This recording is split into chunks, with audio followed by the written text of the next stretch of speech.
Yes, Ria, we can start. All right.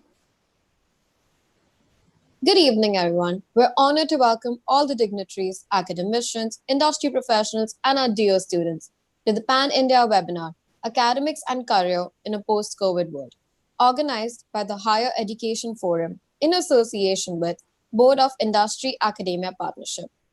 We sincerely thank all the participants for such an overwhelming response. We've received registrations even from Tier 2 and Tier 3 cities.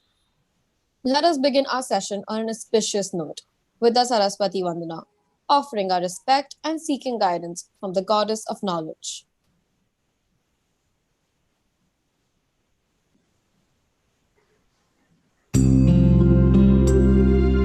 Ya kundendu tusharhara dhavana ya shubhravastravruta ya veena varadanda manditakara ya shweta padmasana या ब्रह्माच्युत शंकर प्रभृतिभिः देवैः सदा वन्दिता सा मां पातु Saraswati Bhagwati निःशेषजाड्यापहा. Thank you. We at BIAP aim to bridge the gap between industry and academia, igniting minds and awakening hearts. That's our vision and mission. We have a team of experienced trainers, facilitators, and academicians who have catered to varied learner groups, right from school children, college students, school-college faculty, senior citizen associations, and many more. In its short tenure, BIAP has conducted numerous investor awareness programs and various customized training programs and impacted the lives of more than 3 lakh individuals. Since we aim at doing so during these challenging times as well, we have come up with an initiative of webinar management, where BIAP, along with colleges, continue to educate individuals through live seminars on important topics like education post-COVID-19.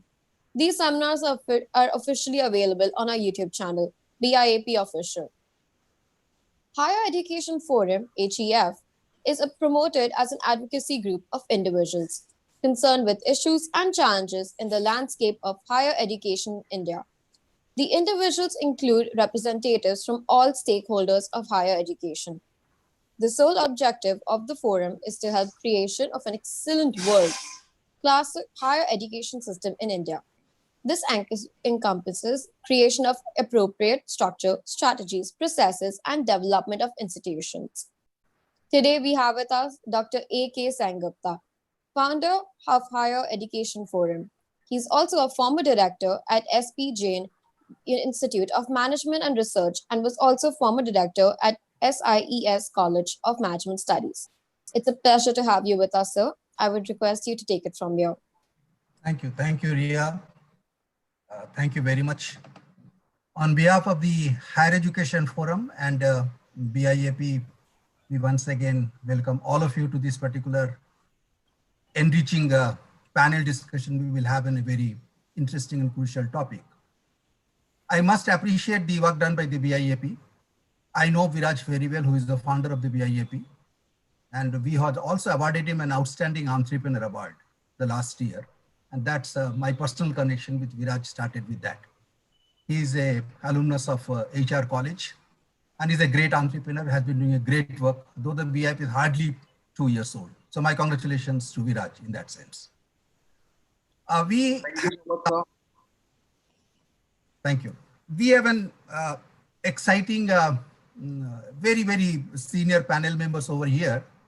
And the combined wisdom can be millions of ideas, let me put in that way. So let me have the pleasure of introducing in just one sentence or one or two words about each of the members. I have with me Professor RSS Mani, who is also a founding trustee of Higher Education Forum. And currently he is the Vice President, Institutional Development of ITM Group of Institutions, a very prestigious institution.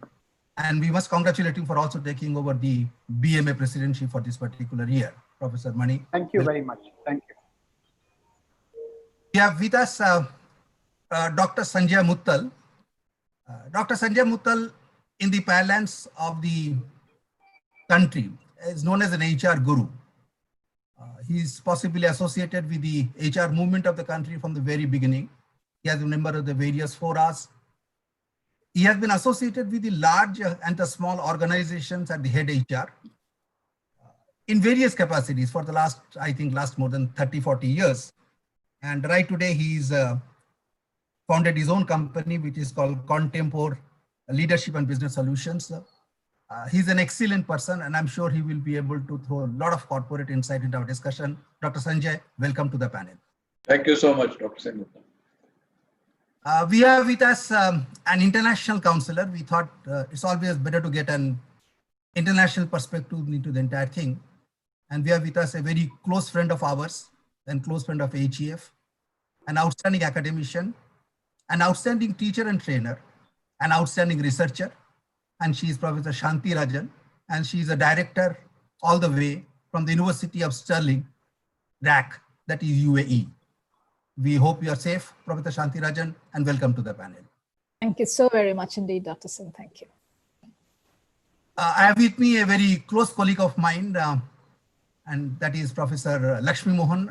Professor Lakshmi, I know her for last about 2 decades or so. An outstanding person, a person with a great initiative, a person with a lot of enthusiasm, a person who converted herself into an academic world very, very nicely, shaped up very, very nicely. And right today, she is holding the very prestigious position of the director of the ITM Business School, Navi Mumbai, which is the biggest setup of the ITM. Dr. Lakshmi, welcome to the panel. And last but not the least, I have with me a very young colleague with me, Professor Anil Joshi. Professor Anil Joshi holds a double degree of company secretary and the cost accountant. And in the cost accountant, he has got a gold medal with him. So congratulations, Anil, for that.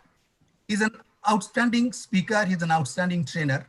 And he has been associated with various business schools in the city of Bombay. I know him because we have been doing a lot of career counseling sessions for the students together. So I know Anil very well. He's a very, very well-received speaker at the various fora. So ladies and gentlemen and the student friends, we have got a wonderful panel with us and look forward to the next 80 to 90 minutes, a very enriching session. Let me just give 2-3 lines of introduction that we are possibly passing through one of the most difficult phases of the world. It's a very distressing phase. Possibly, we heard about this particular type of a phase, which happened somewhere in the Spanish flu, that was in 1918 or so. Followed by that, we had a very great depression in the world, which is called a Great Depression. So 1918, the Spanish flu, and the 1928 Great Depression in the world devastated the whole world. But there was a revival after that. So we are seeing the similar type of a very turbulent phase all over the world. And there are 2 dimensions to the whole problem. The one dimension, that is the health pandemic. There is a serious pandemic and a very uncertain virus, COVID, which is whose full context is not known, whose full diagnosis are known. Nothing is known about that particular virus. The world is grouping with that particular virus because till yesterday we were talking about that the virus cannot float in the air. But nowadays, the new theories of the World Health Organization, which came out yesterday, they're talking that the virus can also float in the air. 5 aerosols that they were talking about, the smaller granules of the virus that can float in the air. That means the impact of this particular virus is not known as of today. So that's the one dimension the whole world is grappling with this particular problem. The second dimension is the economic dimension. Possibly that's a bigger dimension because a lot of industries are going off. A lot of companies are shutting down. A lot of companies are on the verge of shutting down. Yesterday, I was hearing the interview of the CEO of World Uber with one of the leading news channels in the country. And he was really talking about that 80% of his business has been hit, not only in USA, but all over the world. So that's a position that the economic downturn which the world is seeing. And if we look into the IMF projection, possibly we will see a contraction of the world economy by 2 percentage points to 6 percentage points. That's the range people are talking about, the contraction of the world economy. So that's a second dimension of it. And therefore, when the world passes through such a difficult phase, the younger generation are probably the worst in terms of receiving, because they have got a whole future before them. And even though a very small part of the future that gets a little bit of panic mode, a little bit of problematic mode, possibly they get a little bit of more concerned about their future, about their academics, about their corporate world future, about the job opportunities, what they will have, etc., etc. So there are a lot of concerns in the minds of the young people. So whenever we talk to the young people, we see that there is a lot of concern among them. They're not very sure what's going to happen. And that's the context under which we are organizing this particular panel discussion. So the panel discussion is mainly meant for the younger generation. It is mainly meant for the students to tell them what is in store for them during the COVID and after the COVID. Because COVID is a passing phase. So during the COVID and after the COVID, what type of scenario they are looking at, or they can look at, or they can see the end of the tunnel. That's basically the background under which this particular panel discussion is being put. Now, the modalities of this particular discussion is going to be that the first 30 minutes or so, possibly, we will have a discussion amongst us. That will enlighten you some of the issues, that will bring out some of the perspectives, both in terms of academics, also in terms of the corporate world. And then we will leave it open for the question and answer from the audience. So therefore, we will throw, you can write a question and answer, which will be done by the BIP moderator. Probably you'll write the questions and answer in a sheet and so on and so forth. So that's the second part of it. So we will keep and 30 minutes part for that and 30 minutes part of it. That's possibly, that's more by and large the design. So as I told that the areas of concern are twofold today, if you exclude the health aspect of it, because that's beyond our control. There are two dimensions. One is academic dimension and the second is the corporate dimension. Academic means the study dimension. So may I start with the Professor Bunny that, there's a lot of depression, there is a lot of loneliness, a lot of apprehension in the minds of the younger students that what will happen to my academic life, what will be happen to the academic curriculum, what will happen to the university examinations, and so on and so forth. So your take on, sir, on this subject, if you can tell your views on that. All right. Namaskar, everybody. Good evening. And thank you, Dr. Sengupta, for creating this opportunity to share some of our thoughts. Especially delighted to see all colleagues and friends back again in this virtual world. I'll take on from where you just made a very important point that the whole world is going through a setback. And I want to reassure the students what I keep saying time and again, that after every setback, the comeback will be stronger. So don't worry. So this is my first suggestion to all of you. And as students, as memory would tell you, maybe 25 years later, when you're discussing it with your immediate family, or maybe your children by then, the world will remember this phase as before Corona and after Corona. So I think you should now visualize yourself as a generation which is going to be impacted by what we call after Corona. The first most important change that is happening in the education segment is that education has become more digital, and it has become digital in an exponential manner, as all of us have experienced over the last 3 months. This is throwing open a whole world of learning opportunities for the students. I hope many of you who are in this audience have taken advantage of all the wonderful digital forums which are available both in India and the international forums which were thrown open by the international service providers. So let me reassure you on one thing. The way in which we acquire higher education may have changed, but the journey will continue with a greater resolution to do justice to the student community. I must assure you that all eminent institutions of higher education have embraced digital. And believe me, the people who have struggled for this have been our teachers, our faculty. Because besides learning this new delivery mechanism of digital, they also have to unlearn so many things. They have to relearn so many things. So I think this is a very rare scenario in a higher student education's career, where the student is telling us, hey guys, when are you opening college? We are desperate to come to college. We want to attend classes. As against a common scenario in college, where you always thought college was only canteens, college was, bunk classes and go to cinema. So I see a wonderful craving that students actually love that good old format of classroom delivery.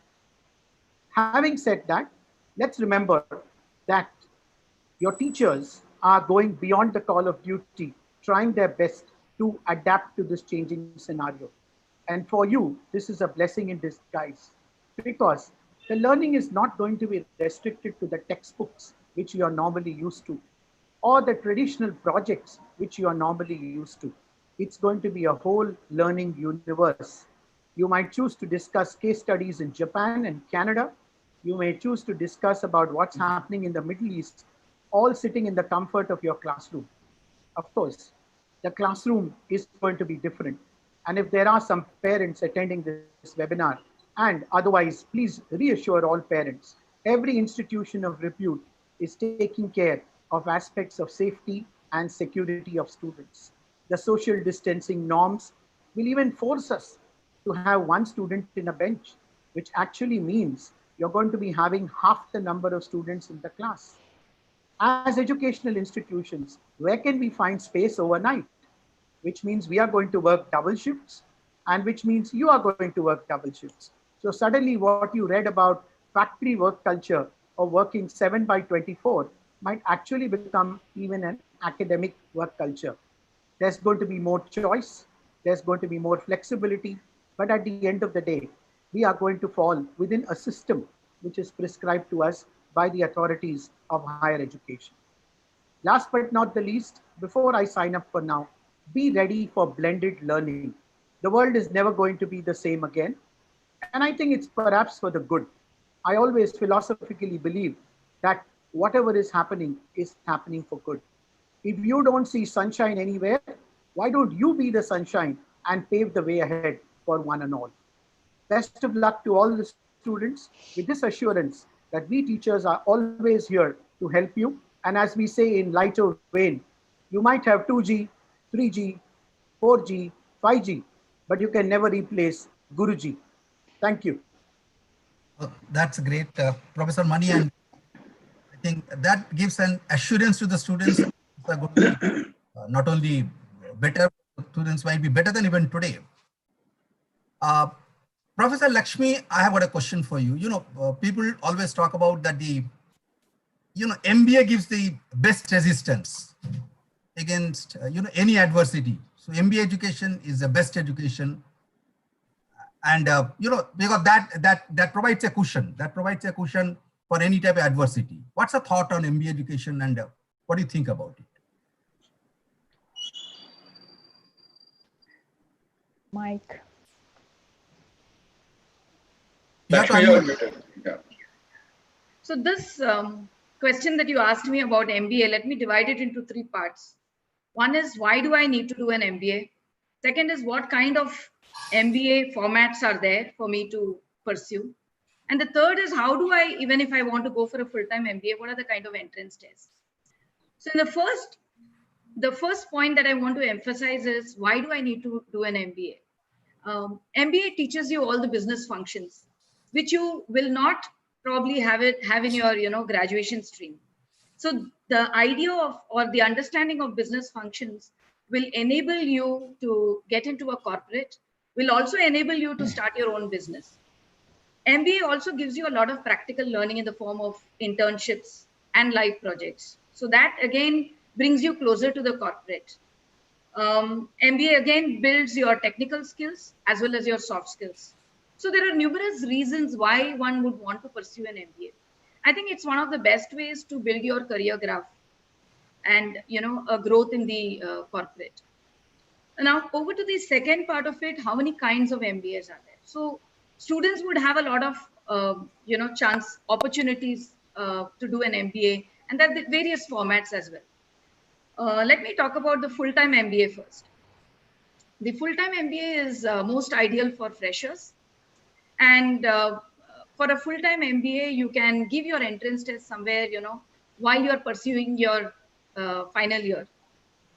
There are again various kinds of entrance tests that are available, be it CAT, MAT, GMAT if you want to go abroad. You have, CET of Maharashtra. I think most of the students here are from Maharashtra. So there are various entrance tests that you can appear for the full-time program. Again, in the full-time format, what happens is you're able to completely focus on the learning that's happening for 2 years. And most of these full-time program MBA schools also offer you placement opportunities.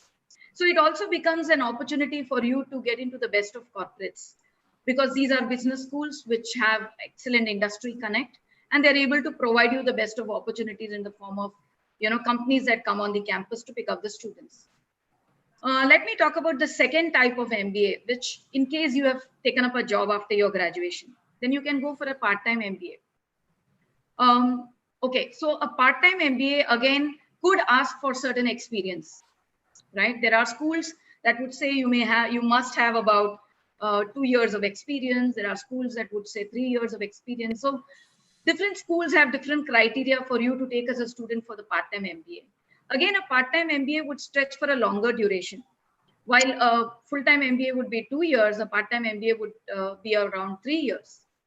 And it would again be at a convenient time when the classes would be held. Like you can go back from your office for attending your sessions for the part-time MBA. So that convenience comes into a part-time MBA.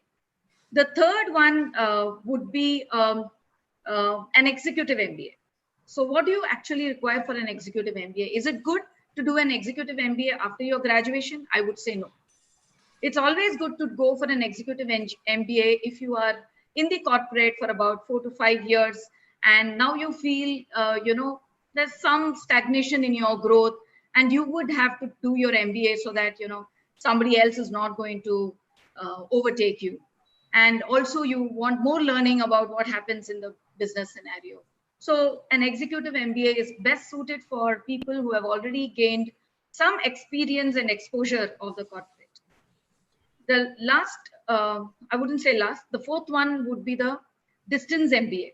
So a distance MBA is where it would happen in the form of correspondence, a little outdated, I would say. People don't usually go for a distance MBA now. People would prefer a part-time MBA or even an online MBA or an executive MBA or a full-time MBA for a fresher. So a distance MBA is all through correspondence. There would be probably video sessions. There would be notes given to you, and those are the notes that would enable you to prepare and appear for the examinations. The last that I would want to talk about, and again, very prominent in today's times, is the online MBA. See, the online MBA again has become quite prominent during this time of COVID. It becomes easy for a student to be digitally connected to a classroom. The student can watch videos and lectures and gain a lot of knowledge. But yes, the disadvantage of an online MBA would be that it's purely digital. It's not a combination of offline and online.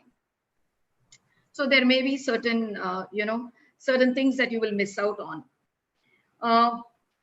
One very important thing that you all as students have to keep in mind is how do you choose an MBA? So if you have to choose an MBA or a PGDM, and what kind of school that you need to go for, I think what's important is you have to understand what's the curriculum that's followed by the school. Is it redundant? Is it modern? Is it connecting to the industry? If it's connecting to the industry and modern, then I think that's the curriculum that every student should go for now. The second is the kind of teaching methods, especially in today's times when COVID has struck. I think all of us are wondering, how we need to connect with our students.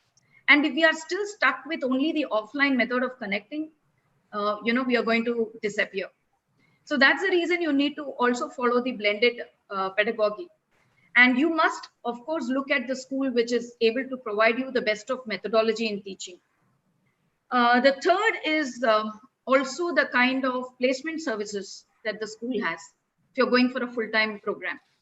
A full-time program usually is given by a reputed business school which has got a placement service department which guides you on how you can actually make the best choice of your career through the companies that come on campus.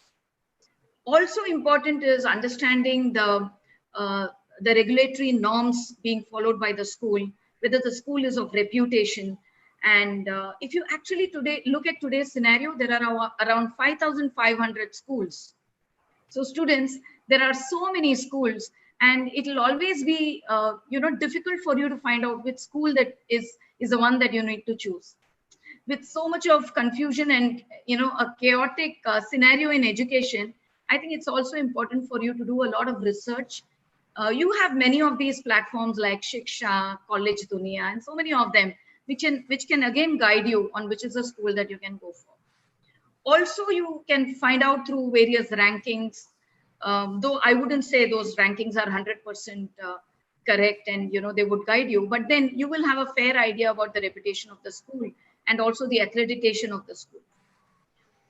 So MBA in today's times has not become redundant. Let me tell you that you can still go on with an MBA program, and you have various formats that you can choose out of. You can also go for a PGDM program, which is more modern, more connected with the industry. Thankfully, because it is not connected with any university, and they enjoy the autonomy of deciding the curriculum. So a lot of industry alignment is brought about today in many of the B schools. And yes, I would suggest that if you have finished your graduation, going for a PGDM or a management program is definitely a way towards building your career in the best of corporates. Thank you, Dr. Lakshmi. And yes, students, thank you very much for listening to all of us today. And we are really fortunate to be addressing all your queries, I think, in the next phase of this particular forum. Thank you, Professor Lakshmi. We have with us Professor Anil Joshi. Anil, Professor Lakshmi talked about MBA, but I was given to understand from the BIAP there are quite a number of students are from the BCom insurance, etc. background, and many of them are interested in doing a very specific finance course, and that is the chartered accountancy or a company secretary or a cost accountancy. People always say that the chartered accountancy is better than MBA finance, or MBA finance is better than chartered. There are a lot of things. People say chartered accountancy is better than MBA, MBA is better than chartered accountancy, etc. What do you think? What are your views on this particular subject? Okay, thank you. Thank you, first of all, Dr. Sen Gupta, HEF and BIAP. I hope I am audible. Now, especially on the background of Corona, let me first say two sentences about finance as a profession. There are two sides to this finance profession. One good side is that whichever company, whichever industry you talk about, finance profession as such is indispensable. Have you heard of any company, whether small, medium, large sector, which says that, because our business is manufacturing of goods or whatever it is, we do not require finance profession in our organization? The answer is no, right? So it is like a blood in the body. So, it is indispensable. It is required everywhere. The bad part of the finance profession in some of the companies or industries is that it is looked at as a support function. Unless you are into financial institutions, banking industry, then it is a different matter. But there also you can actually turn that into an opportunity by gearing up your skills. So, gone are those days wherein the chartered accountants or all the accountants were only hired by the companies only for doing the accounting role. Now, thanks to the technology, this entire accounting work can be done by the machines, by the computers. So then why do the companies need accountants? Why do they need finance professionals? The answer is that they are required more for the analytical work. The report generation and all those things now onwards will be done by the machines. We are here to analyze those numbers which are coming out through the reports. So now coming to the specific professions that sir you talked about, the unique part about the CA, CMA and CS, I'll talk about these three main courses because these are highly talked about courses, highly specialized courses in finance or in commerce, so to say. So they are highly specialized courses. And before I dwell upon more, on these courses, a word of caution for all the students that before you enroll yourself in any of these courses, make sure that you are very sure, you are very, passionate about pursuing this particular field. Because switching over the career from engineering to wildlife photography may appear to be easy in a movie like Three Idiots. But in reality, this switch over is not at all easy. And if you decide to switch over your career so dramatically, then it takes you back many years. And that is why you need to be very careful. And mind you, for all these CA, CMA and CS courses, the extent of students passing out the final exam is roughly around 30%. So now you can imagine 70% of the students actually fail to clear the exams. So I'm not scaring you. What I'm trying to tell you is that you need to be absolutely sure about the hunger for pursuing these courses. Now, coming to these three courses, when you talk about CA as a course, Chartered Accountancy, if you have a liking for corporate finance, auditing, treasury, taxation, it can be direct taxation, it can be indirect taxation, it can be a profession in banking field, right? So then CA is the perfect course for that. When it comes to taxation, now there is another new opportunity that has emerged in the form of GST. So you can specialize in GST area as well. The chartered accountants are authorized to do the GST audit. So that is another area. Another new area that has come up in India is the insolvency and bankruptcy profession. So all these CA, CMA and company secretary institutes, they are insolvency professional agencies. So you can work in the area of the insolvency, corporate restructuring as well. So that is as far as CA is concerned. As coming to CMA, which is called Chartered Management Accountant or Cost and Management Accountancy. Earlier, it was called in India as ICWA, but now that word W has gone, so it is Institute of Cost Accountants of India. Now, what is this profession about? This profession is, I would say, neither completely a finance profession nor a business profession. Cost accountant is supposed to be in the role of liaisoning between the business and the finance. Now, in reality, what happens is that whichever company you are in, the finance professionals only understand the finance part. They do not understand the business side of the organization. The people who are in the operations or in the business, they only understand the business side of the company, but they do not understand the finance part. And that is where the cost accountants actually play a very important role, because they are supposed to have the finance knowledge as well as the business knowledge. So they can guide the finance professionals as to what are the reports which we should generate, which will ultimately help the people in the business to drive their business further. And it will also, these professionals will also guide the business people about what they need to do, which will ultimately improve the top line, bottom line of the organization. So these are, the cost accountants are management accountants and they are business finance people. So they can work into the costing part, pricing, management accountancy, business finance. So all these are the areas. Even even the cost accountants are authorized to do the GST audit as well. So that is as far as cost accountancy profession is concerned. If you have liking for compliances, laws as well as compliances, then company secretary is the right field for you. It can be either company secretary or you can even do LLB also. But LLB is more into civil procedure code, criminal procedure code, and all those things. But if you are talking about corporate laws, then I would say company secretary is the perfect profession. So there you can talk about, you can handle the roles of, roles such as IPOs for the companies, the handling the compliances for board meetings, the general body meetings, or other, regulations such as FEMA compliance, and all these other SEBI regulations. So all these compliances part you can be in charge of in the role of company secretary. So these are by and large the three professions. As you must have noticed, these are finance professions, but they are highly specialized. So it is not very easy to switch over from one profession to another profession, and that is why you need to be extremely careful before selecting the profession. There are other professions also, like actuarial science is there. So if you are into, if you want to pursue your career in risk management, risk assessment, in insurance sector primarily, then that is the right field. Of course, you can do MBA after doing the graduation in finance, and then plus you have other related courses, like if you want to go into stock broking, then there are various courses which are conducted by Bombay Stock Exchange, National Stock Exchange, or NISM. So you can go into the stock broking business. You can do the specialization in statistics, so that you can go into data analytics part.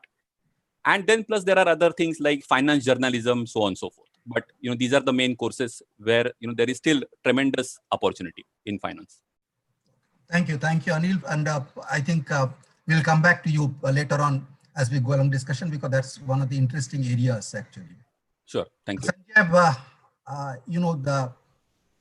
you are a corporate guru. There's a lot of talk about the unemployment, job losses. Students are really scared actually. So what's going to be the job market, let's say, within next 2 to 3 years? So my question is to two-time, what do you think about the economy in terms of the corporate recovery? What will be the idea? What do you think will be the time of recovery for the Indian economy, corporate sector? Number one. And number two, I think, what do you think the new job mantra is going to be?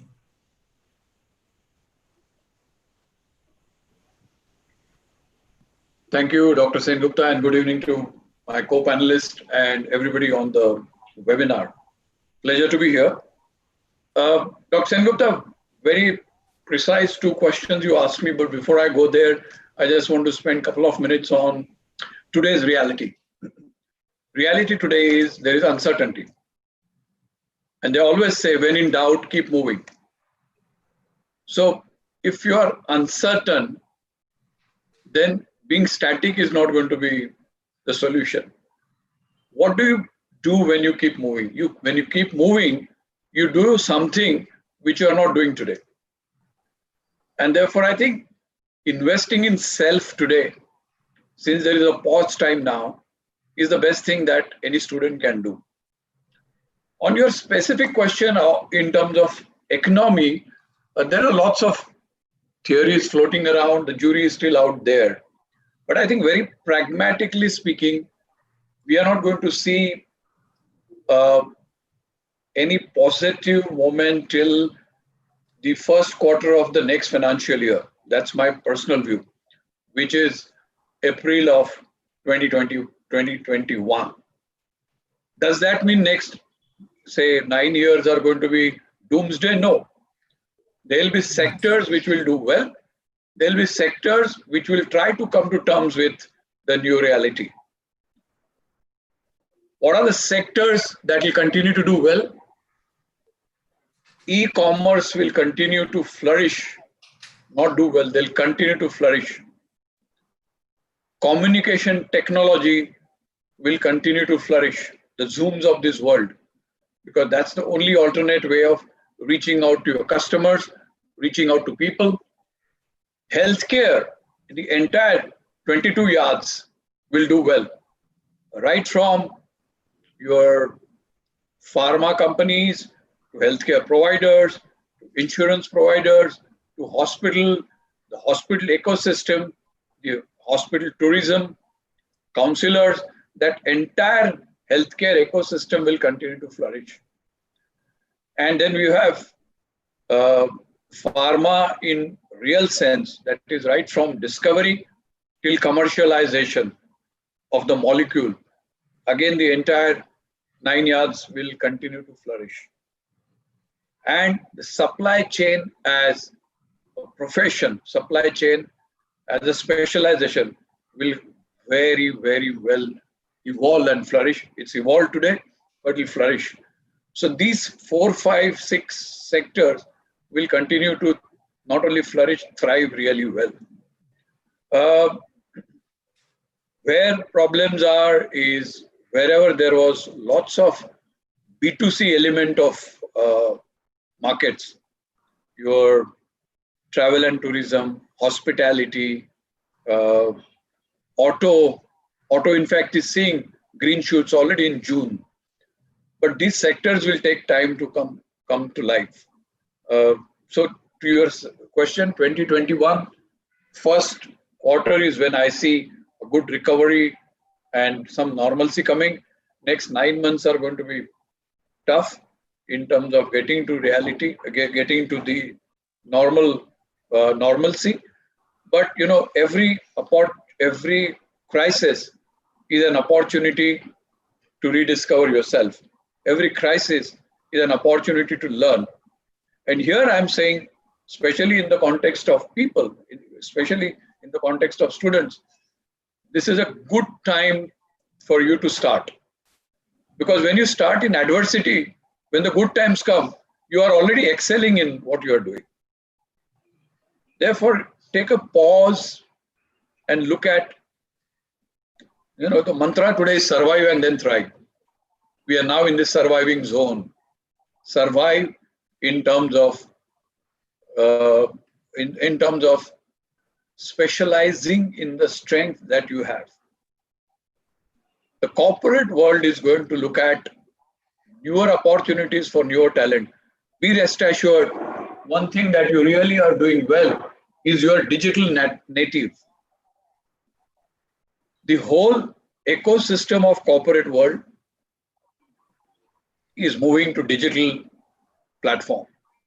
And therefore, people like us who are digitally challenged versus that, you are going to have much more opportunities in the times to come in terms of getting to work on digital platform. The second thing that you should look at is investing in your social presence. What I mean by social presence is creating a personality on the social platform, be it LinkedIn, be it Twitter, be it wherever, because social platforms are today's catchment areas for finding talent from corporate. Believe me or not. Every talent acquisition team is casting its net on social platform to get their future talent, apart from the traditional sources of finding the talent. So invest in your personality and persona on social platform. Second thing that you should do is look at adding one core skill to your skills that you already have.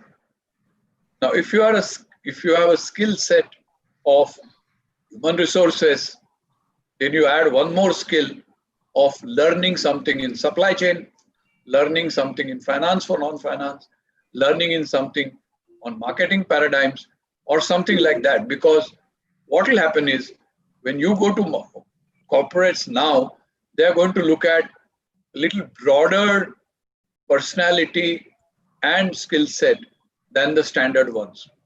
One size fits all, days are over.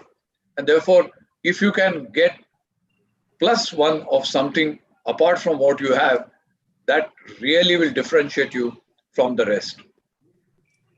The golden rule of 10% always applies, which is, can you be in the top 10 percentile of the population that you live? And therefore, how can you differentiate yourself? Either by doing something more than what others have done. So invest in programs. Those are short-term now, and there are a plethora of programs that you have available on the net today. Choose wisely. Choose industry-led programs than typical programs which are really, so what I'm saying here is it's get into more vocational kind of programs than clearly only programs which add value to you in terms of academics. Because traction is created in the vocation-led program. It's not about, as somebody said, experience is not something you have learned, but what you do with what you learn.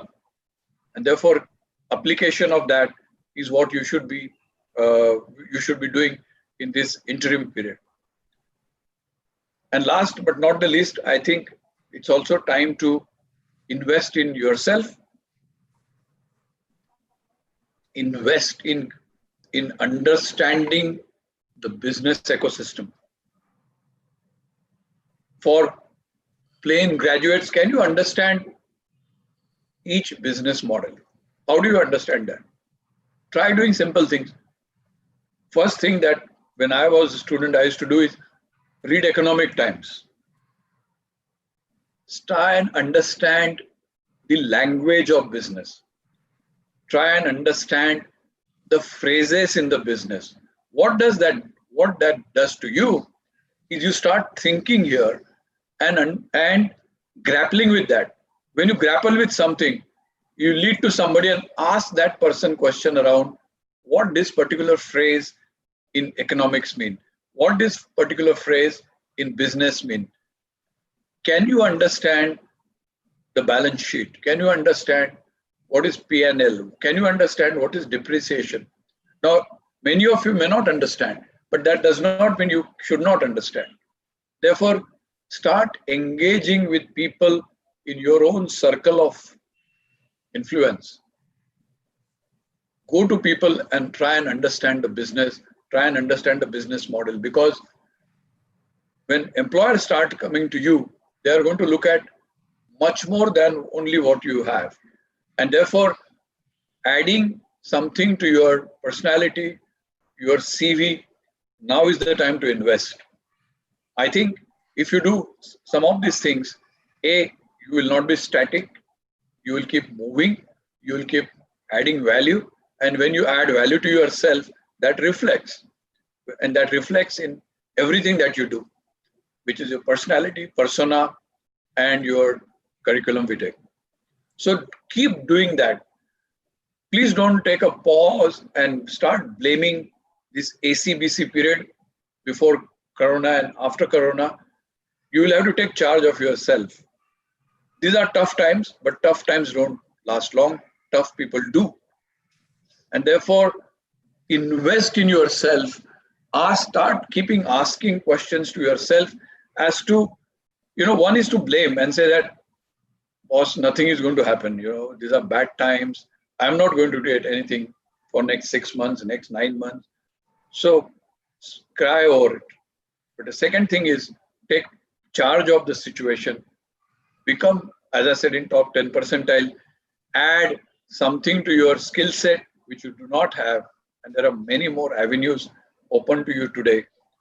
Invest in your personality, the business language, the language of communication, language of presentation, body language.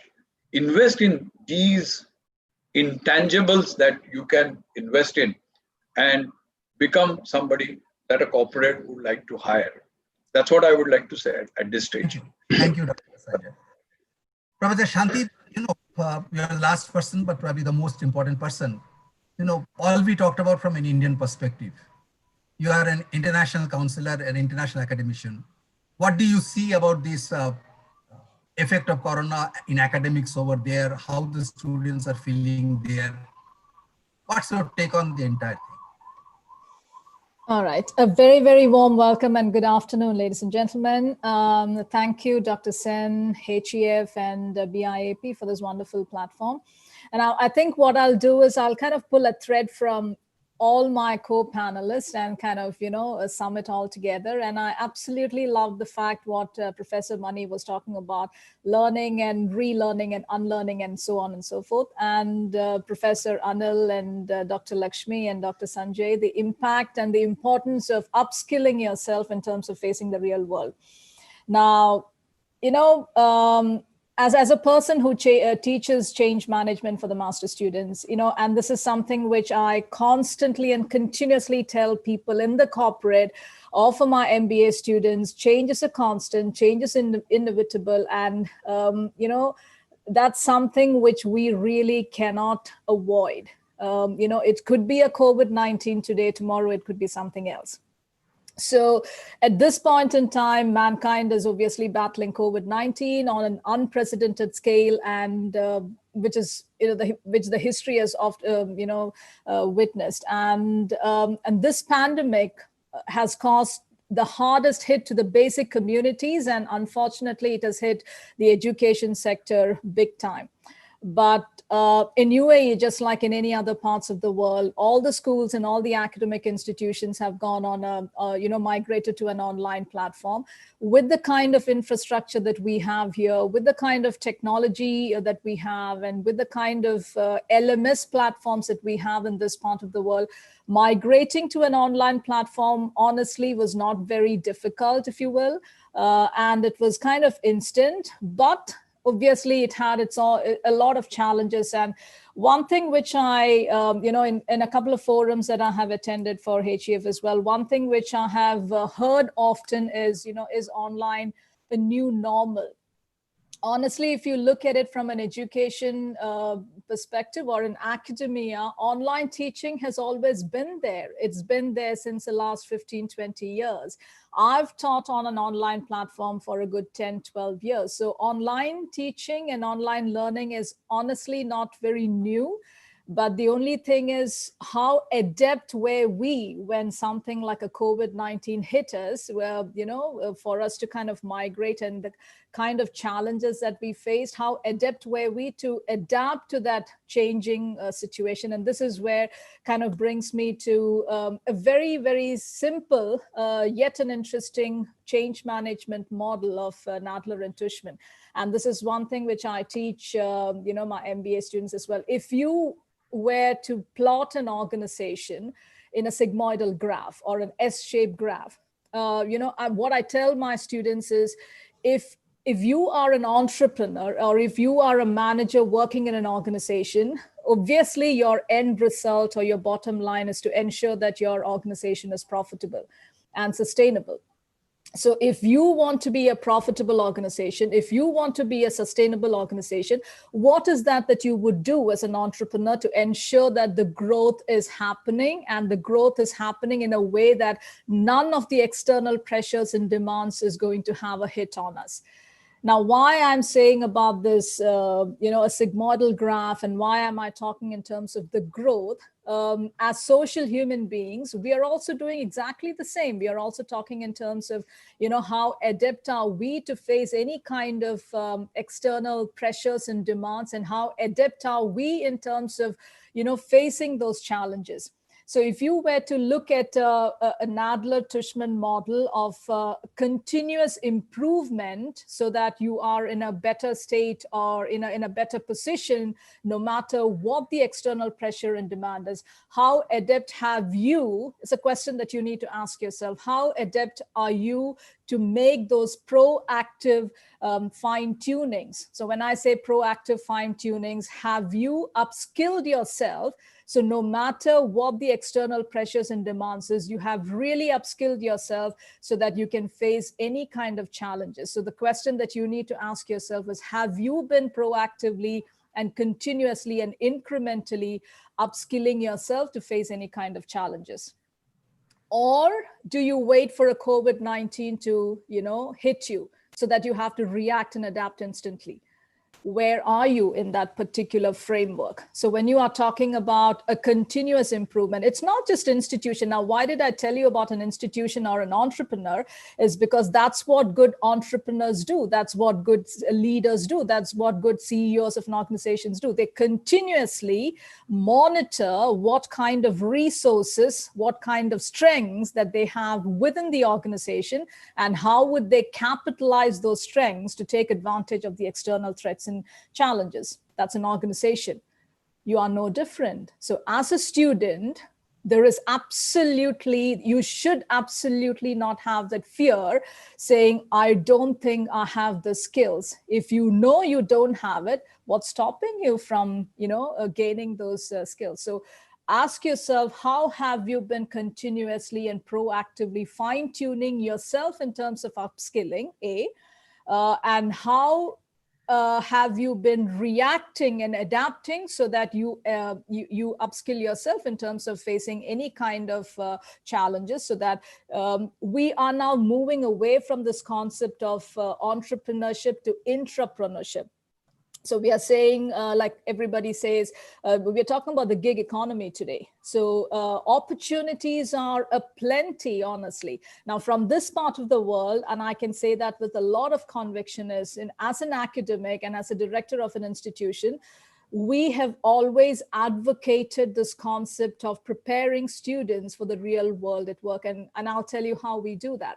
We have moved away from this concept of a tutor-centric approach, where we are saying this is what the teacher does, and the teacher goes into a classroom, whether it's offline or online, and then teach, and then expect students to, memorize the whole thing. We've kind of gone away from that system. We are empowering our students to take ownership of the learning process. The role that we as teachers we do is we just play the role of a facilitator. We facilitate the learning, and we tell students to take ownership of the learning process. And what essentially happens is you are preparing students to be gaining those essential skills, employability skills. So as and when they graduate, with their knowledge or without their knowledge, they're actually getting those skills embedded as part of the curriculum. So, and this is what is happening from our institution perspective, and most of the international institutions, they're kind of now, being very vocal about moving away from a teacher-centric to a student-centric approach, where we are allowing students to, take ownership of the learning process. So with the curriculum, we are embedding the essential employability skills, and we are going through a very quiet time now because students are having their summer vacation, and the autumn semester is going to start sometime in September. So how are we keeping our students engaged? We're doing it in multiple ways. We have synchronous and asynchronous learning, if you will. So sometimes, like Professor Anil was saying and Professor Mani was saying, there are certain technical competence which our students need at this particular point in time. So there are faculty who are particularly focusing on those technical skills. So we are using this quiet time through asynchronous learning to provide that for them. Now, obviously, we are talking about asynchronous learning as well, as Dr. Lakshmi and Dr. Sanjay was saying. Those are your essential soft skills that you would need in the real world. So as opposed to having it as a synchronous learning, with the students, we have an LMS system where we are having those skills posted onto the LMS system. So students, during their leisure time, it would possibly take them a week or 2 weeks to go through those entire learning process, which is obviously, it's got a certification attached to it. So when students are in their own pace, when they learn that, and when they say, they've kind of completed it, and like Dr. Sanjay rightly said, any education system, believe you me, if you are not able to apply what you have learned to the real world, it's not going to be of any use. So we actually tell them learning has to be very application oriented, and this is where we kind of link academia to the industry. So we are roping in industries to help those students get their internship so that they're able to apply the learned concepts in the real world. So these are some of the things that we essentially do as part of preparing the students for the real world. Thank you. Very good, Professor Shanti. Thank you very much. Now, we have got a couple of minutes left for our discussion, so I thought we will throw some quick 1-minute answer. Professor Mani, today is a world where we always say that attitude's more important than aptitude. So can you tell the an advice to the students I'm talking about? What are the 3 top soft skills the students at a graduate level must learn?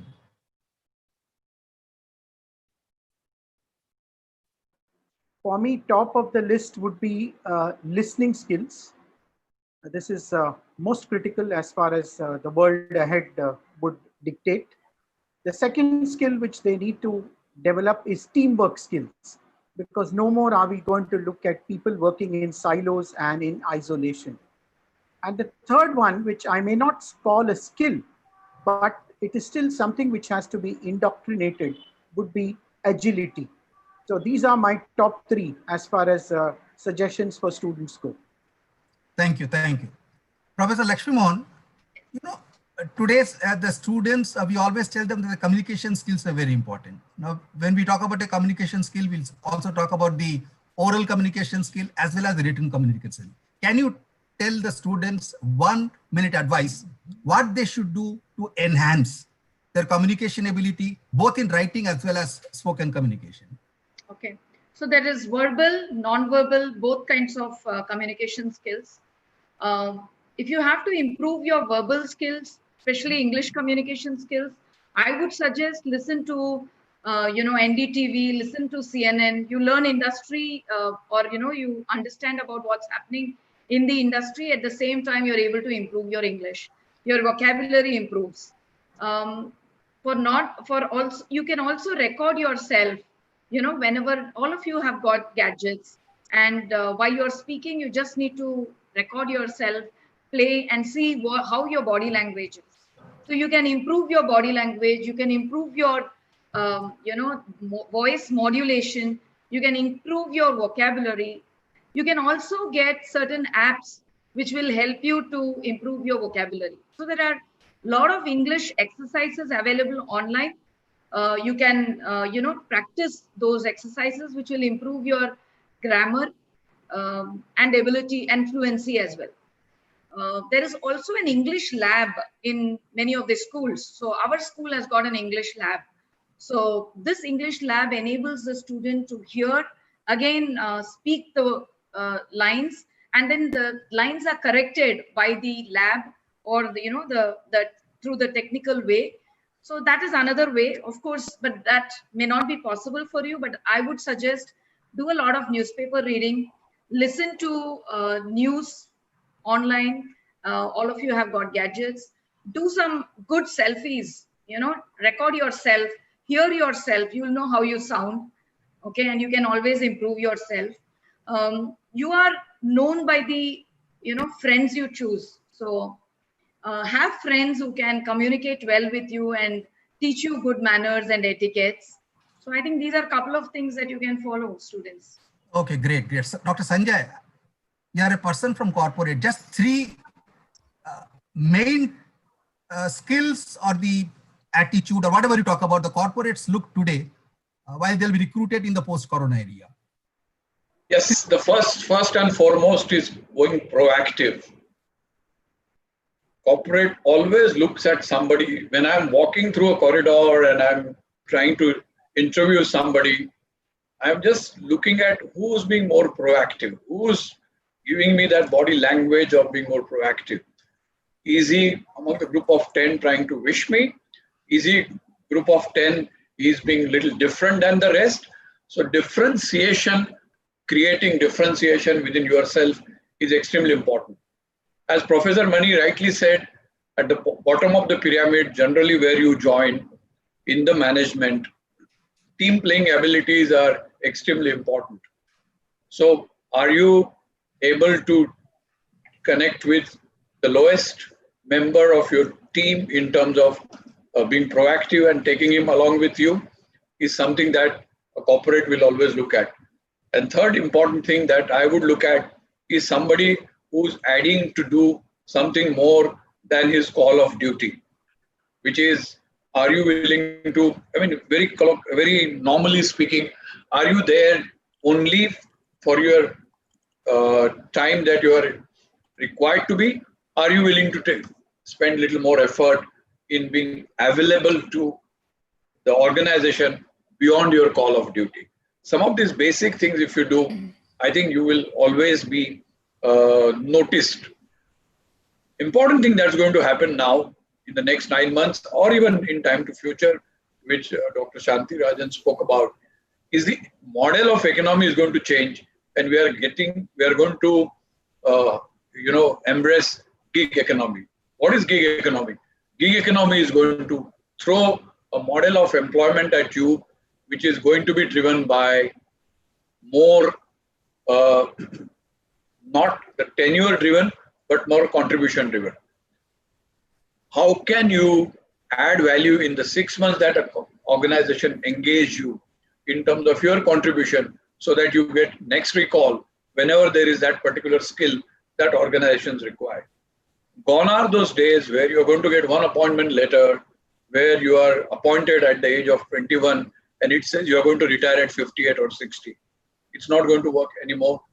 And therefore, agility and adaptability are two things that are going to be core to the next generation of working people, those who will come to organization. That's my view. Thank you, Dr. Sanjay. Thank you. Anil, I've got a quick question. You have been teaching at several places, and I often hear from many of the teachers that the attendance rate is falling down. Unless and until you make the attendance compulsory, attendance rates are falling down. And it is directly proportional to the number of time spent by the student in the college. First year, the attendance is maximum. The second year attendance brings to 50%, and third year attendance goes to 1/3, etc. I'm talking about. So what would be your words of advice to the students?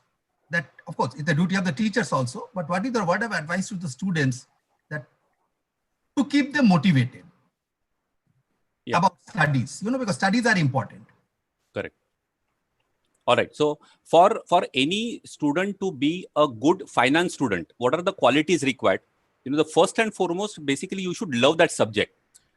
Don't learn finance just because, your friends are learning finance, because your parents have told you to learn finance. If that is what is your approach, then, whichever year you are in, your attendance will keep going down. So if you love that subject, you will take keen interest in that particular subject. So that is the fundamental thing. The second is, as a finance student, you should love numbers. And many times I jokingly say that as a finance student, you should actually love numbers more than even your family members. So that is another important quality, because if you don't love numbers, you will never learn, you will never enjoy finance field of education, because whichever subject you talk about in finance, it includes numbers. The other important quality is you should never lose sight of detailing. Remember, the same financial statements many times can be interpreted in different ways. It is the same set of financial statements. So you should develop the habit of going behind the numbers. Now, whether you are in the classroom or whether you are in the corporate sector, go behind the numbers. Don't get carried away by the numbers and try to analyze, the financials. And the last one, remember, though you are a finance student, you are going to be a finance professional. You should continue loving the business. You should never lose the affection towards business. And that is one problem that I see in many finance professionals. They keep saying that I'm a finance person. Why should I need to bother about what is happening in the business? Why should I care to find out, what is going on in the business? If you continue carrying that approach or the attitude, trust me, you will become irrelevant in the industry, because tomorrow's industries do not need only finance professionals. They need business finance professionals. And that is why you should continue having affection towards business. Many times you are supposed to do case study in the classrooms, right? So in those case study presentations also, you are not going to talk only about the numbers. You are going to talk about the relevance of the numbers vis-a-vis the business of that company. And that is what is understanding the business is extremely important. And trust me, if you have a good grip on these qualities, you will always have 100% attendance in the classrooms. Well, friends, I think with that, we come to the end of the first part of the session, where all the panel members have given their rich contribution. And I'm sure that the students have learned a little bit. The most important thing was that there's nothing to worry. There is a light end of the tunnel. And take this time to pause, reflect, and try to enrich yourselves, and try to become the top of the ladder. I mean to say, you see yourself at the top of top 10 or top 20% or whatever we talk about essentially, so that at the end of the day, you become sellable. You become sellable. You become as sellable as a commodity to the corporate at large. I think that's the message. So there is nothing to panic. There is nothing missing. And when Sanjay talked about that the economy is roaring back and coming back to the normal in April 2021, that's a very optimistic statement. That's a very, very optimistic statement, because April 2021 is just around the corner. It's just coming, actually. It's not very far I'm talking about. So that's a very, very nice thing. to hear about that. So thank you very much. Now we go to the next part of it, the question and answer with the students. So I think we'll all stay back and listen to what the students ask the questions. Yes, Shweta. Thank you, sir. Thank you for such an enlightening and informative session. We've gotten already like a lot of questions, so I'm just going to start. First is that for anyone who's going for their master's right now, what would your advice be in terms of which courses to choose given the new shift in the market? I think, Shweta, this is a very generic question because you say that you want to go to the masters. Masters in which area? Is it in the arts or the science or a commerce? I mean, we do not know. So it's a very, very difficult question to answer. I think you should re-get that answer from the question, actually, from the person who has given the question. You know, it's a very difficult question, actually, because masters don't make any sense. It can be master in arts, it can be master in commerce, it can be master in science, it can be an MBA, it can be mastered in any subject. So if we know the subject, whether it's a science or a arts or a commerce, we can probably answer it better. All right. So I just want to know, because this is one question we got a lot, which country is the safest to go to right now for further education? Which country? Country, yeah. Professor Shanti. I think, I mean, that's, it's very subjective. I mean, is any country safe today, honestly, you know, and is any country unsafe?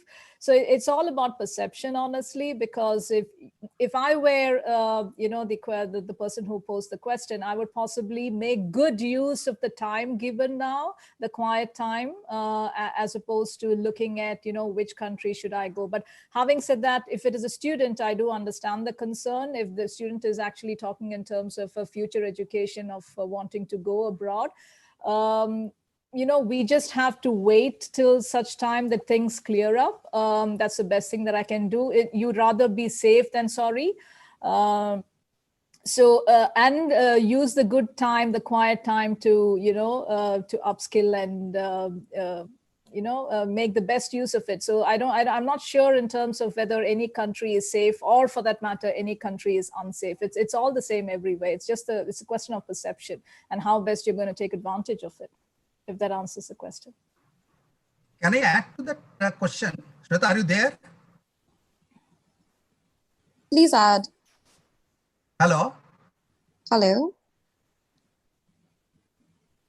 We're not able to see you, Ria. Are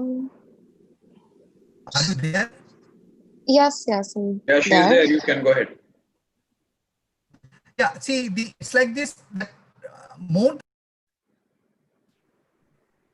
I think Dr. Sengupta had a network issue and he's connected. If I might just add, as much as you want to choose the country, first find out which country is ready to allow you to go there. Absolutely. Because in the current scenario, if we look at the global market, I think it's only New Zealand and Australia which is saying that we are ready to admit students by the end of the year. And maybe Canada is opening up slightly. I'm not saying any of these as being an expert in education abroad, but just what I've read in the media. So I think this is a very important question you need to seek an answer to before anything else. Over to Dr. Sengupta.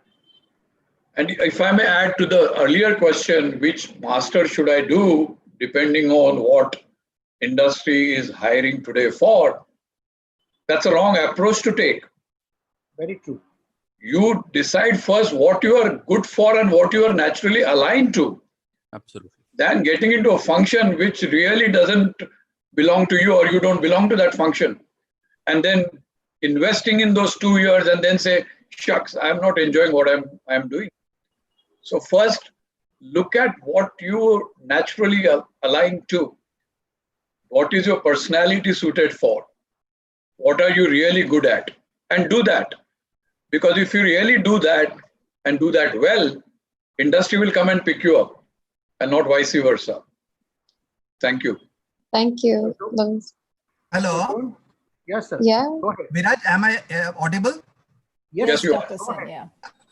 I just wanted to answer the question of which country is safe. You know, I want to add that I think there's a confusion in that question because it's not a question of safety. Probably the question should be which country is more preferable to go today.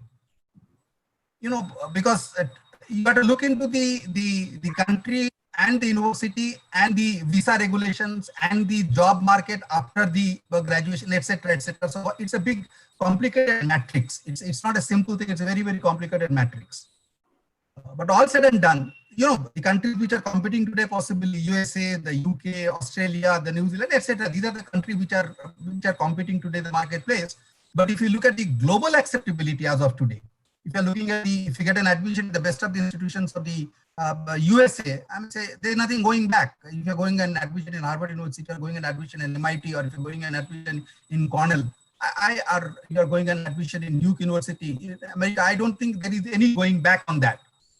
But the visa rules which the government of America has made today, I think they're just political decision. After November, the visa rules will be made easier for the Indian students. So I think there is nothing to worry about the education in America. And if I may just add one point, you know, one piece of advice for the students is that they have to keep their eyes and ears open, because, you know, in this dynamic world, even this risk situation keeps changing. Just to give you the example of Corona, we know that when this Corona thing started, for example, in Europe, Italy, Greece, they were the countries which were maximum affected because of this coronavirus thing. And now India is the third country having the maximum number of cases of Corona, right? So you have to keep, you know, your eyes open. You have to keep studying, you know, how the winds are changing. Yeah, I agree with Anil, because as I said, this is survive and thrive. Even businesses today are not looking at 3-yearly plan, 1-yearly plan. It's a quarter by quarter. True. And therefore, apply the same thing for you. Look at the next quarter, see how things are moving, and shape yourself to fit that. Exactly. And going with a very structured mindset that I'm going to go to US, I'm going to Canada, or wherever, because things are extremely dynamic. And therefore, that one size fits all is dead and gone. Be amorphous and adapt to the situation that comes ahead of you, and then plan yourself accordingly. Absolutely. That's my two cents. Totally agree with that. Yeah. All right. So our next question. The passing percentage of CA students has drastically increased since in the past few years. So now that we'll be seeing a recession soon enough, do you think it's still advisable to pursue CA or CS? Okay, should I answer that? To Anil, I guess. Yeah, please go ahead. Okay. So, you know, again, another recommendation from my side to the students is that, you know, don't look at those passing percentages, because these passing percentages keep changing. On an average, I told you earlier that, you know, approximately 20 to 30% students pass, but even there also, there is too much of variation from foundation to intermediate to final. Usually in all these courses, these are the 3 exams. Right, so don't get you know, influenced by these percentages. And let me tell you, you know, why 70% of the students actually fail. Does that mean that 70% of the students are dumb students who have appeared for that exam? The answer is no. You have to find out, you know, where you want to make a career. You have to find out where your interest lies. And I have seen that any student who has, you know, whose heart is in that subject, it is very difficult to fail. It is very difficult to fail. The students who fail actually do not understand the fundamentals. They do not understand the basics of that subject. I mean, if you are appearing for the exams of CA, CMA, you know, such kind of exams, and still you are struggling with debit, credit, and all those rules and you know, those accounting protocols, then probably you are not the fit person, right, to even appear for those exams. So why to worry about even the passing percentage, right? So my suggestion is that, you know, just put 100% of yourself in whichever exam you are pursuing, and leave this result to God. Thank you. All right. Seeing the success of work from home, is that the form of job that we can see that even after a pandemic? May I take that? Yes, please. Sure, Sanjay. Yeah, so as I said, only the jobs where outcomes are dependent on computers or laptops or on telephone will shift to work from home. The rest jobs are not going to shift from home for love of it. jobs which require face-to-face, flesh and blood interfaces, sectors like manufacturing, engineering, etc., are not going to shift from work from home. So we will see a hybrid work environment going to future. Wherever the real estate costs were very high because in terms of the people were being bundled into 50,000 square feet offices, where the outcome was dependent only on, laptops and desktops, they will shift to home because that's not going to really make difference in terms of where you are working out from. But in physical flesh and blood organization, brick and mortar organization, jobs are not going to shift to home. So depending on the sector that you're going to go to, you will have to adapt yourself from that perspective. Thank you. And within that sector, please remember, all jobs cannot be work from home. So in retail industry, the guy who's taking the order or processing the transaction may be able to work from home. Wouldn't it be funny when you ordered something on Amazon and they say that the delivery boy is working from home, go and collect it from his house? I think it doesn't make sense. So please look at it from a function point of view, in addition to what Sanjay rightly pointed out. All right, thank you. And so the distance education was started in a very big way, but the market hasn't accepted the students in the same way that they have with the regular full-time pass outs. So do you think that the career opportunities for DLP students is different from the full-time MBA students? Yeah, so it all depends on what kind of a learning has happened through any process that you go through, be it executive, be it distance, be it full-time. In a distance program, yes, there is a disconnect with the faculty. And as a result of which, we have not seen the kind of skill development or the training or the knowledge development happen. That's one of the reasons we have seen a fall in the distance learning programs. While, you see the executive program or even the full-time program taking up. All right, thank you. I think we have one last question now. That students and civil service aspirants are in a dilemma because of the negative impacts of COVID due to the cancellation of the exams. How do you think that these students can be filled with positivity when they have nothing to do right now and they're not clear about what can they do? Riya, your question was about the civil service exams, is it? Yes. All right. I think the UPSC, which is the Union Public Service Commission, is the entry point for all students who wish to seek a career in the civil services. Now, let's also realize that one of the sectors which has been working rather consistently, besides the medical fraternity and all the others, has been the government sector. Because you can't stop making policies, one has to ultimately ensure that the country keeps moving, notwithstanding all the constraints. So civil service career, I think it's only a pause period. There is going to be announcements about the same very soon.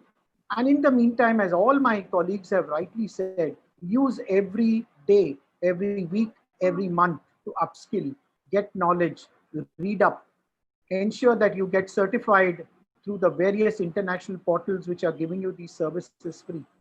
I think what one has to realize is add value to yourself every day. Ask the question every morning, what can I do better today, which will enhance my own self-worth? And in the process, whether you choose a civil services career or go into the chartered accountancy, which is supposed to be so very tough, or the MBA, which is so readily available to everybody that, kind of it's becoming devalued because we feel that there are so many seats available. But on the MBA front, I want to ask this question. Is it good to do an MBA or is it good to pass out as a meaningful value-added MBA? And if you've done that, you become recession-proof. I think that is what you should focus your energies on. May I add something here? I think what is possibly when I'm looking at it from a very student-centric perspective, I think what is happening is just like it's not just the students, but generally, there is a kind of a fear, a phobia, like we call in the Kobler-Ross model. When some change happens, people essentially go through a fear, and there is always that anger and frustration, and why me? What is it in it for me? How am I going to progress from here? We're all unfortunately conditioned in such a way that we're not ready to accept any kind of change. So that thing has to go from your head. Today, like I said, today it's a COVID-19. Tomorrow, unfortunately, it could be something else. So change is inevitable. So you have to learn to adapt to any kind of changes and remove that kind of a phobia or the fear that you have in you, and learn to accept and adjust and adapt to any kind of given situation. And this too shall pass. It's like Dr. Sen said, and like Dr. Sanjay said, April 2021 is just around the corner, and it's all, we can see the light at the end of the tunnel. So kind of be positive in terms of how you have that approach to what's in it for me in life in general, if that helps. Thank you. We have one more question, that all these mass online open courses like on Coursera or ADX, do they actually add value when you're looking for a job in a proper company? Well, for me, the simple answer is yes, they do, as long as you've done a course which is relevant to your career. So if it's finance as your career aspiration, maybe you should do something related to finance. If you're looking at human resources, maybe a course in counseling. You want to do in marketing, maybe you can study about advertising strategies in the post-corona era. So if you can pick up something which is meaningful and relevant, it will certainly add value. Sanjay, you can add on. Yeah, so I think there are two things. One is I am doing a course versus what am I learning out of it. If your focus is on learning, nothing goes to waste. If it is not used in a situation, it gets used in a B situation. So if focus and orientation is towards learning, everything is useful. Relevance to that, you decide. I mean, if you're making a career in human resources, then maybe some L&D program will be extremely useful for you in terms of acquiring the learning. So reorient yourself and focus on the learning instead of the program. Most of the time, we are looking at adding some degree and qualification in terms of nomenclature. It's not worth that. If you can actually see out of that the learning that you have got and talk about that when you're in a job interview or whatever, that's more important. And as again, I keep saying, out of that learning, look at the application of that learning on your day-to-day life or day-to-day work life. That's something that it should be core to you. Thank you. Thank you. If I may add just one more point related to that, and this is the question that many times students ask, and they are worried about which particular certificate I should have and all those things. Now remember, students, certificate is only an entry ticket for you, right? Once you enter into a particular area, trust me, nobody asks for that certificate. I am a cost accountant and company secretary. I don't remember when did I show my certificates to someone in the past, in near past. So what is important is, once you enter, of course it is required for entering into a particular field, but after that, what is your potential? What are you contributing to the world? That is what is more important than just the mere certificate. Thank you, sir. And if I may add, the word is moving to the value you bring to the job than qualifications you have. Unfortunately, but true, the world is moving there now, because every effort in the organization, especially in the crisis like this, is getting kind of looked from the cost point of view. And if that cost is adding value, then that particular cost gets justified. And therefore, your contribution is more important than, very loosely speaking, so-called qualification. Thank you. This brings us to the end of this engrossing and informative session.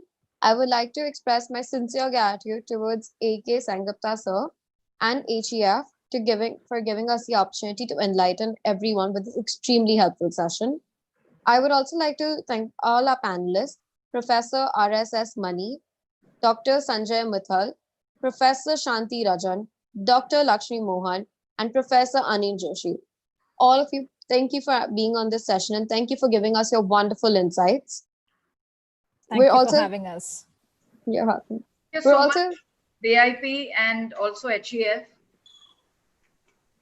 So much. I think Dr. Sengupta is back, whether he wants to say something. Yes, please. Dr. Sengupta, are you around? His network is bothering him. All right. Sorry. So, thank you, Ria. Okay. Yes.